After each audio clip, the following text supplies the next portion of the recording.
Asman менен жердин жаратылуусу мындай болду. Кудай Теңир асман менен жерди жаратып жатканда, жерде эч кандай бадал жок эле, эч кандай чөп өсө элек болчу.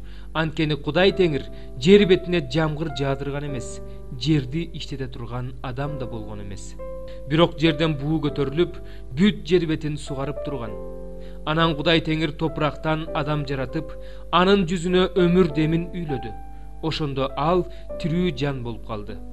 Анан Кудай Теңир чыгыштагы эйденге баг отургузуп, ал жерге өзү жараткан адамды жайгаштырды.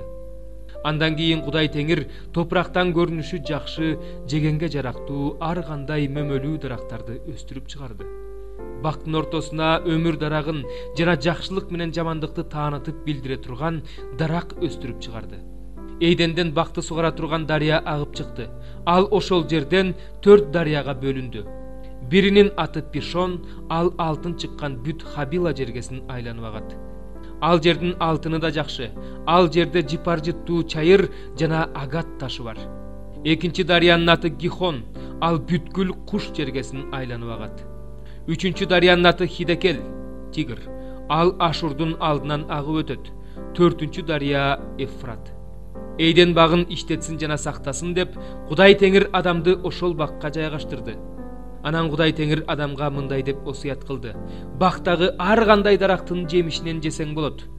Бирок жакшылык менен жамандыкты таанытып билдире турган дарактын жемишинен жебе, анткени андан ооз тийген күнү өлүп каласың. Анан Кудай Теңир мындай деди: адамга жалгыз болуу жакшы эмес, ага ылайык жардамчыны жараталы.